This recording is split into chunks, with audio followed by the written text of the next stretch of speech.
Congresswoman Alexandria Ocasio-Cortez went on the, I don't know what this is, the Big Brother, Big Sister podcast. She looks like the Big Brother from 1984. It's a hell of a layout that they have. Here's AOC getting the question, what is it? Hit it or what the fuck? Had it or hit it, Joe Biden. Had it or hit it. Joe Biden, smash or nah? AOC, go ahead. Had it Mash or or hit nap? it, Joe Nap? Biden. Hit it. You know, honestly, Hit it. here's the thing. I think sometimes people want electoral politics to be, we overly identify with, it's like if you vote for someone, they have to be the embodiment of you. And that's actually something that I think Donald Trump provided to a lot of people, where it's like, if you voted for him and if you were a Donald Trump person, like you want, like it symbolized so much. But I think what we have here in this situation is a more just honest thing. There are plenty of things that the president does that I completely disagree. Okay, so far what you're saying is it's good that he sucks. It's good that we don't identify too much with him. It's a good thing. That makes us realistic. Right? You know, there's a lot of speculation about what happened to the two little girls from The Shining, and this is providing an answer. There you go. Yeah, there you go. Although they were brunettes, but I guess you could dye your hair. Agree with. I think, you know, right now what's happening in Gaza, I can't go on every single day seeing this. I don't associate myself with what's happening. But at the end of the day, we have to acknowledge that we just can't allow this fascist movement to grow in this country. And what's happening in Gaza? What's happening in Gaza is a mass murder, is a Holocaust of sorts. She doesn't identify slaughter. with that. It's like a brand label she won't wear. Yeah, she doesn't associate with that. That's like American sunscreen, right?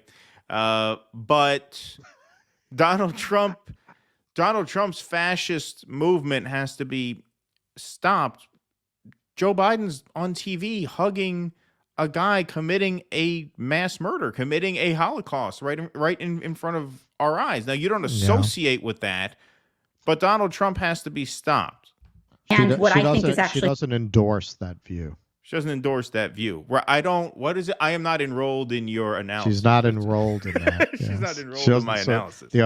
Marianne's other favorite is she doesn't subscribe to this idea. I don't subscribe to your idea. We just can't allow this fascist movement to grow in this country. And what I think is actually hopeful about our politics is that we can exist outside. Aren't you the one that tweeted out the day after Mehdi Hassan smeared Matt Taibbi that you wanted Congress to investigate him for perjury? And you want to come up here and talk about fascism? Shut the fuck up. Side of electoral politics. Hold on, I want to see this point though, because this is kind of important. Fascist movement to grow in this country.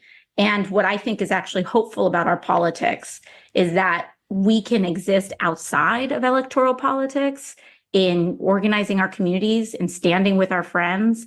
And, you know, if it's coming down to this next election, for me personally, the decision to vote is not a difficult one for me, because just because I'm voting for him doesn't mean that he embodies everything about me. Right.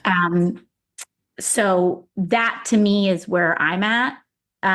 But I think, you know, it's people are going to get mad on the internet because that's what they do. But I think we just got to be adults about the situation and realize like that electoral politics is just one.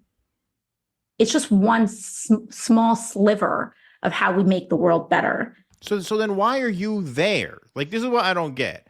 Whenever she gets into a situation where she can't reconcile her principles with her function, she very often reverts back to, well, electoral politics isn't the end all be all. You need a strong outside game, a strong sort of activist movement. So why not quit and do that? Like, you're in Congress. And your default when you get into a pickle like this is to just trash the institution of which you are a part. Right. Why not just quit and become Which would why be not fine. quit and be an activist then if this is how you feel? Like, it just doesn't make any sense. She gets herself into these situations where she's forced to explain how her position is actually not that important, and so voting is just this very small part of your overall activism. But it's not a small part in the sense that when you tell activists and outside movement builders that they must, at the end of the day, funnel their support, funnel their activism into the Democratic Party and vote for a guy who is enabling the most horrific mass murder in a generation, you're taking power away from those activists when you instruct them to do that and insist that they do that. You take all that power away from them. So this is it's just absolute nonsense. I mean, when you think through what she's saying, none of it adds up. You're saying, Right. well, I don't agree with what Biden does, and you have to understand voting is only a small part of what you do, so you really have to focus on the outside movements. But if you're directing these outside movements to cave and vote for Joe Right. Biden, then Where's you're the taking all their leverage? power away from them. Right. Well, not only that, it would be fine if she were attacking the institution that she's a part of, if she were going her own way when it comes time to vote. If Right. she were creating that so-called good trouble that they claim to be making, then yeah, I mean, that's how she started out, right? Trash talking Congress and pissing off Pelosi. And that's when we all supported her. As I know we have a lot of new people, I was out there, man, when she was a bartender. I was out volunteering in Astoria when she was running against Crowley. So I certainly didn't start out rejecting her. I was a supporter. I was a volunteer. But AOC, other members of the squad, people like Jayapal caving into the infrastructure deal. That's how we got here. That's how we got here. They were the last hope. Like, they were really the last, Jimmy, very early, as soon as Sanders endorsed Hillary Clinton, Jimmy, as is often the case, he was ahead of the curve, turned on him, said, hey, he's trying to sheepdog everyone back into this party. And I remember at the time I processed it and I said, I can't say he's wrong, but I have to try. I have to try. I have to try the Goldwater approach. The post Goldwater, you build the bench from the bottom up, you get these people elected, and you build your revolution that way. I had to leave it all on the field before I could walk away. And AOC and the squad, I think for a lot of people, represented that.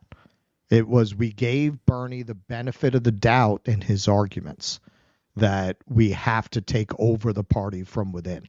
And we tried. And we sent these people in, and they were all very quickly neutralized, whether that's who they were already or they got there and they saw, okay, if you go through this door, you get to be rich, you get to be famous, you don't get a lot of pushback from the establishment. Or the press. And you can just kind of, and I'm sure most of them justify it to themselves by saying, well, better me in this position than someone else. At least I really care and I'm trying, and the institution is so corrupt, nobody could do much better than I'm doing. I'm sure very few of them just say, all right, fuck it, I'm taking the money. They rationalize it to themselves. But I know some people feel like AOC was an op from the beginning. Watching her over the course of her career in Congress, you could see how they gradually broke her down and made sure that she got her mind right. And we covered it at the time. The moment that they broke her was the Iron Dome vote. That was the moment. That was the moment she gave up any last bit of resistance to Pelosi and company that she had in her. And hey, one compromise leads to another compromise, and before you know it, you're Pelosi 2.0. And that's what she is at this point. And that's why so many people who once supported her, supported Bernie, have just completely walked away from the party. Look at what she's saying. It's fucking nonsense. It's nonsense. Where are these outside movements you're supporting then, if you believe in that? Right. I don't see it. Where are you? You're not showing up to these union events. You're not supporting labor. What are you doing? Yeah, and the other side of this also is that a lot of those movements that she started out supporting have been co-opted themselves. DSA, Right. Sunrise Movement, those are the two that jump out right off the top of my head. I mean, the Sunrise Movement is just a joke of an organization at this point. Right. And when I phone banked for Bernie, I didn't phone bank the second time. I mean, I didn't phone bank through the campaign. I phone banked through Sunrise because I thought, okay, this will be something worthwhile to sort of survive an electoral defeat. So even if Bernie loses, if I kind of help them grow their numbers, that'll be a victory of sorts.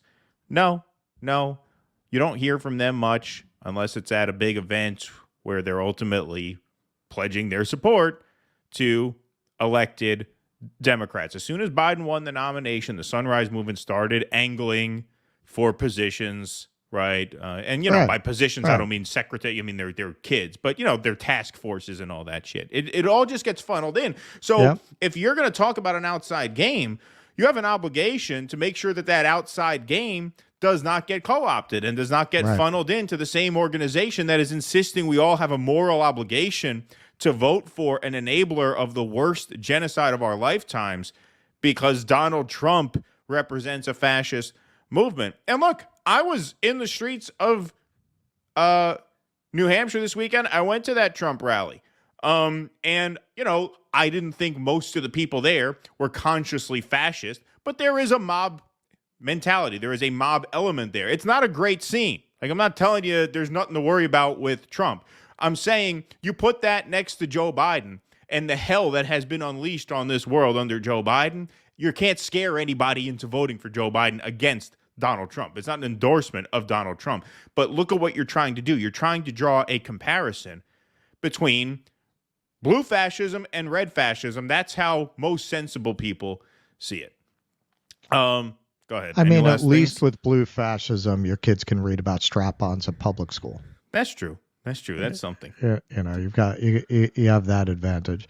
No, she is just such a disappointment, and she's done so much damage.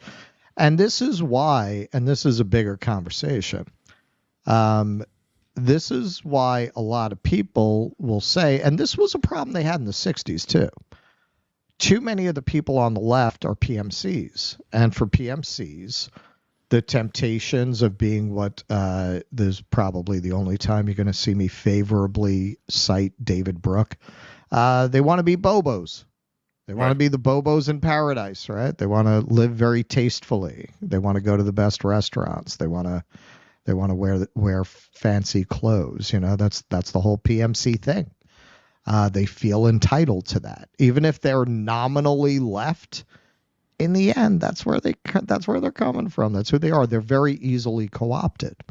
And you can go back and you can see the 60s radicals lamenting not having a working class movement within their movement. But because they were PMCs, they were never really able to talk to the union guys. They always read like what they were. Rich kids, college kids. They never were able to really get them to rally behind their causes. And it's the reason that they all wind up selling out. If you don't have a movement that's rooted in the working class, it's always going to end up like that. They're always going to be very easily bought off with shiny objects and social status. Please clap.